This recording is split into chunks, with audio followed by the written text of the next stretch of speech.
Emotions, the most intelligent podcast. I'm Dave Clinton, my man Joe. Yo, I am Joe Butler. This is my EQ podcast.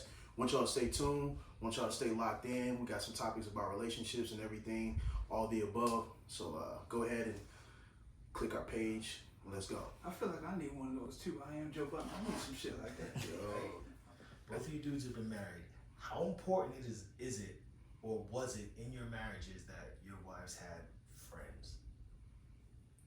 Oh, that's actually a good one. For me, it's important because that was highly important for me because I can't be somebody's best friend.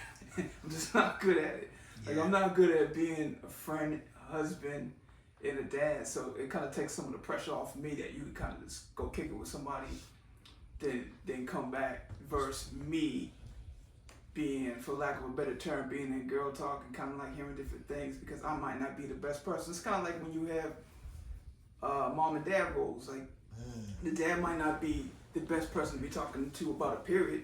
You don't have one, so you don't really know. But you might not be the best dude to talk about girl talk. You might give some logical explanation. She wants some a deeper feeling or understanding of feelings in that, and I might not be that dude. I don't know about. So did you feel like your wife had friends that you were, I don't want to say approved of, but you felt like they were good friends to have for your marriage?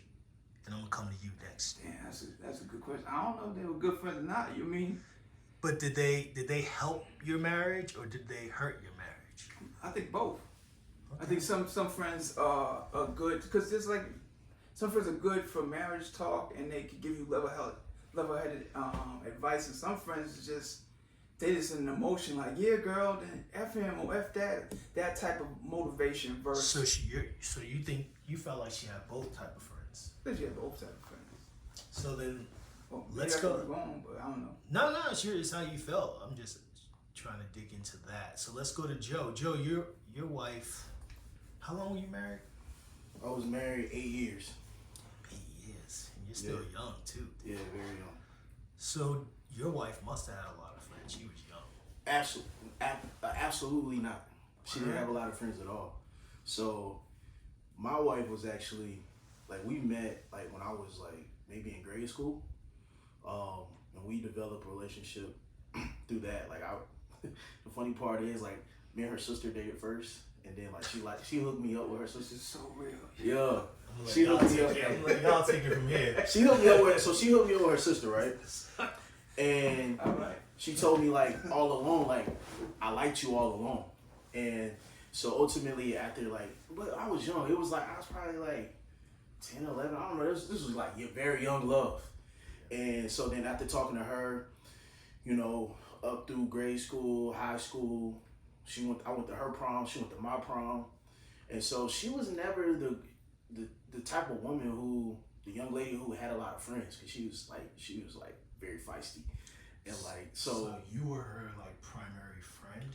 Yeah, but like when looking at hindsight, what friendship really is, I don't think we ever really developed that. I think we developed like a crazy bond, and like she trusted me, and looking back, I trusted her because we had a lot of different traumas and a lot of different things family-wise. Mm-hmm. Like her growing up without having a close connection to her biological father, things like that, we kind of related in a lot of ways. She didn't have like the greatest relationship with her mom as much. I kind of related in that sense. Me and my mom had me at 15. So we didn't have that type of bond. So we were friends, but kind of like when you get older, you realize like friendship is a little bit different. I just realized we had a lot of correlations there, and there was a lot of value that created like our baseline that we didn't understand at a young age, but it kind of kept us knitted together. So I didn't even have a lot of friends growing up. Like I was kind of considered this. That's a great point. I didn't even think about that. I just assumed dudes have a lot of friends all the time. Yo, dude's gonna let this. Dude's just gonna let this ride. Yeah. Like how? Yeah. You talk to a sister, son? Yo, like she just passed you on. Look. And when the stuff I be saying, people be thinking it's cat, but it's legit. Like I don't think it's cat. I don't know the logistics of like, how does that work. So we all went to like the same church together, right?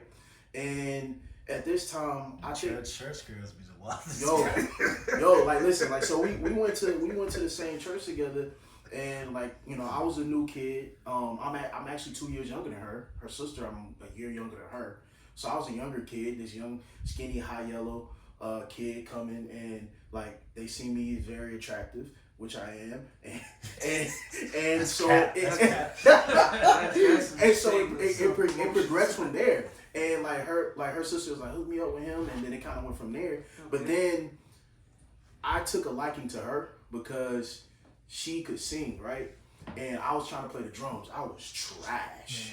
Man, I was trash at drums. Hold on, just getting out of control, Joe. Hold on. Yeah. He brought me the percussions. I want to know how. Like she's like, yo, I'm straight with that. Yeah, I was like, yo, I mess with him, so you can have that now. But it was more of you're young, so wait, you fucked the sister first.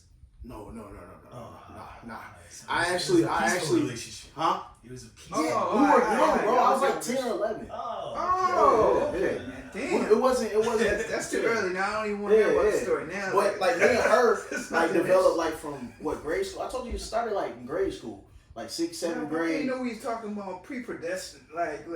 But I thought we was talking about like 19, 20, and she was like, y'all smashed, but you can have that. No, bro. Like I told you, like me and her started at a very young age. I started off like that. We started at a very young age, and like so. Okay. I dealt this one for 20 years. I'm only 33 at this one, so you can take it back. Yeah. So I guess that don't even count then, right? Nah, that's light work. Yeah. That's light work. Yeah. So you still passing notes and shit. But that's why I said I didn't know what friendship was at such a young age. Yeah. You know what I mean? All the core values and underlying elements. We're not counting 10-year-old shit. Nah, so, but I'll say from high school though. What I want to do though is I want to put a topic out there. Okay. And y'all kind of engage with each other on the topic, and I just jump in. Let's go. Time. You know what I mean? So let's get completely changing gears. All right, let's get it. You ever, amongst your friend group, you ever have a friend that just did sucker shit, but he was still your friend? Oh yeah, all day, son. Oh yeah, I mean it depends what level you talk about. I had dudes that do sucker shit, like talk to somebody's girl, like I don't know, man, like steal something from somebody. There's levels to sucker shit. I don't know what levels you talking about, but I think the trash level for me is like taking somebody's girl or messing with somebody's girl, like that. That's kind of. I feel like we've all had a friend that has taken someone's girl, or tried to take someone's girl. Have you experienced that? To be honest, man, I didn't have a lot of friends. You did say that. That's right. I didn't like growing up. You gotta understand. So for me, like I got married like right out of college. So like. Oh, okay. I got married at 22. So really, I went from high school. I didn't have a lot of friends. Like I had associates, but not like a lot of roadies that I would consider friends like that. So I can't really put myself in that. So wait a minute. At least from from early on to college, I had two groups of friends. Yeah. So I had my day ones. So you tell me from first grade to like 12, you were just on some Jason Bourne shit. You just by yourself? Nah, so the gang culture was big growing up for me. So it went like I'm talking about starting in grade school, 6th, 7th, 8th grade. There was this big gang down here that was kind of like running the city. He was in a gang? Yeah. Who, me? Yeah. No, I wasn't in a gang. So that's my explanation to why I didn't have many friends. Because they picked sides as to what they wanted to do. And so for me, being a lone wolf, like I had associates, like there was this dude that we played football together, we considered, but like now looking back what a true friend was, a lot of dudes were shiesty. You know what I mean? So it's like once you do something wrong to me, I was the type of person like instead of fight it out, do all this foolishness, I'll just remove myself. Yeah. And so I had other alternative activities to keep myself engaged in that really I didn't have time. Like my mom kept me very sheltered, so going out to the skating ring with the homies and all that, you cut on the news every weekend somebody was getting popped. So growing up, like that's why you see me like more sociable now, and all my friends that really became my friends are all older than me, at least a decade older than me. And I think that's why I didn't have friends, because I didn't feel I could relate the mindset, the stuff they were doing. They were selling weed, they was doing all this stuff. I was like, man, I can't, like, this is stupid. Like I kind of seen past it at a younger age, because I'm like, I always kind of looked at it from the end result. Like you sell that, you're going to jail, and then I'm going to school to get a good job. If I get locked up, I got a record. So that's that. I kind of was brought up in a way like that to kind of look where you want to go look at the ending and move backwards instead of doing what I do. Don't think about the consequence and then. You're not responsible. So. Yeah.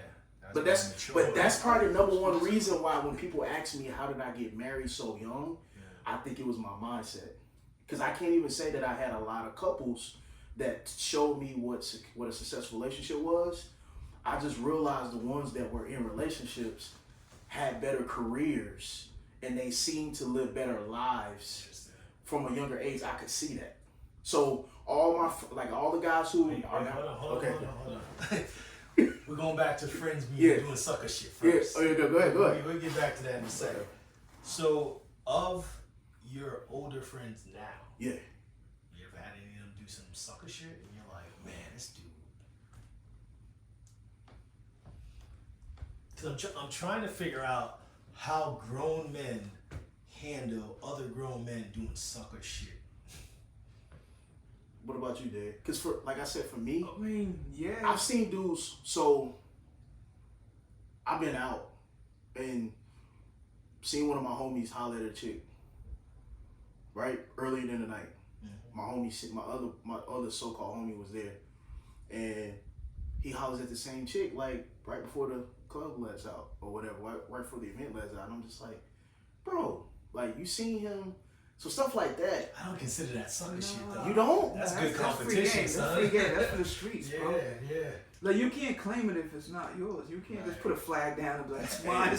That's written now. Look, I guess that's why I was out of game so early because I couldn't like. Nah, man. You can't even claim something with us growing up. You couldn't even claim something if you worked out with her. Like she's a regular. She come to your house, you work out, but y'all don't have a title.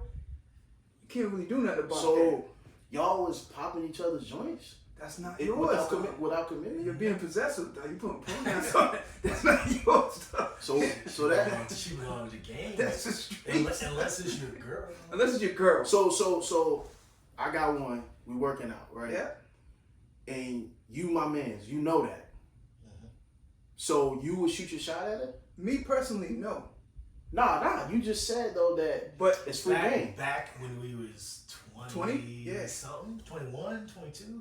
Absolutely, that was the whole point. So you would shoot your shot at one of your mans, joints. Absolutely, that was most of the fun. Even if she don't give you no signals, no choosing signals, you would still go. Absolutely. Absolutely. So yo, that's crazy. How would you consider that to be your man's then? Because that's not yours. That's not yours. All right, let me give you a route. When we was in college, and high, you know what I'm talking about, my boy that played ball with us. You can't use his name if it gets real. Yeah. I'm saying, I know. You know, we play ball together. Okay, all right. We all just, if one was like, yo, that's me, or I'm knocking that down, it was kind of like a underlying rule that we wouldn't go behind our homie. That's just us. Nah, we getting out of in front of you. We doing it with you right there. That must be that up north stuff. That must be why Southern dudes have more hospitality. We didn't do. We had like a code. I wasn't going behind my home. If I know he knocked that down, no, we ain't going behind. Even if that's not commitment, you just said you did though. You said I'm not saying you're going, but no, I've been around, and probably like in our 20s, I bring my girl around, and my boyfriend did feel like, what you doing? Yeah. Like I'm right here. That's a fact. Y'all know dude's a different breed. Yeah, I guess so. I thought everyone was doing that. Yo, y'all gotta tune in on this. Y'all gotta talk to us about this because I think this is the difference right here of down south dudes and up north dudes. Because maybe I'm wrong. Maybe get at us about this because all my homies, we didn't try to like knock down something that was one of my other homies. Like we just was like we let that alone. Now if she was a runner. Like if she was known, I like that. You know what I'm saying? If she was community, she was a community joint, then that's fine. But if my man is with her consistently and has her like even if they're not committed, yeah, bro, like learn the line. If that's his girl, if my man is, if she's starting, if she's in the starting five, but that's why y'all not really. giving me an explanation of that. Y'all just saying if my man's is with Okay, her I'm saying and it's she's like, not committed to let's him. say Monday, Tuesday, Wednesday, Thursday, and Thursday come around and dudes is just out there like, and you left your plate and you just went outside. But you know what? I can't even blame dudes for that. That's probably why I didn't have friends like that growing up. Because at the end of the day, if she accepts, then that's on her. So that's kind of how I look at it. Right. That's how If we I'm look at, at it. yeah. So if one of the Jones that I'm dealing with, I want her to be into me enough to where you can talk to her all day. But We she, all do. yeah. But the streets are mean. Oh, absolutely. It's a mean place. But let me ask a different question. Go ahead, Mo. How do y'all feel about buying girls drinks at Oh the my bar? God, we just had that experience last week. Go ahead. You just had the experience last week? Yeah. Did she expect it or you just offered it? So we was chilling, and I sat down at a table. It was a group that was up, listening to music, dancing. So this table was pretty much occupied. There was a couple chairs. I sat down. This girl comes and sits down, and she starts talking to me. Hey, how you? You know, whatever. And my homie walks up, and he's like, yo, you want something? And I was like, yo, here's my card. And she was like, I want something, something, something to him. And I looked at her, and she's like, it's only $3. I was like, I'm not just automatically giving you, so I don't know you. She was like, you can't sit here then. And I was like, oh, cool, you can have it. Or like, I'm not buying nobody nothing. Like, let me offer it to you. Don't try to bombard me. So you're you're good with buying girls drinks. You don't know you just met. You just don't want them to ask for it or expect it. I don't want to buy nobody nothing unless Joe? I feel Hell like yeah. there's any type of, like, I'm not buying you nothing. I don't care if you didn't ask me. If you came with me, it's on me. Nah, you just went up to the bar. If I came to a spot, I came to have a good time. I don't volunteer my wallet to swipe Alright. for nobody but myself and my guys. Where you stand on this, Dave? I'm with Joe. Like, I mean, I want to be able, I'm not saying I wouldn't do it, but I want to be able to have the decision or make the decision. I don't want someone making the decision for me or using chivalry as the reason to be like, yo, you need to give me a drink, or this is what, like, I can't do all that. Like, you know what I mean? Like, I have people like, hey, when are you taking me out to eat? What the hell you mean, when am I taking you out to eat? Yeah. So now I pose a question, like, you asking me to take you out to eat? And then sometimes they'll be like, oh, well, no, I was just playing with you. Like, nah, you wasn't playing. You was seeing what you could get. And I think some women, it's a level of seeing where you at mentally. Like, if I can get this from you, I'm going to keep doing this to you. And if you push back, then you're not that dude. There'll be another dude for that. To do that. For that position. So that's how I feel about it. So both of y'all on the same page with that. Yeah.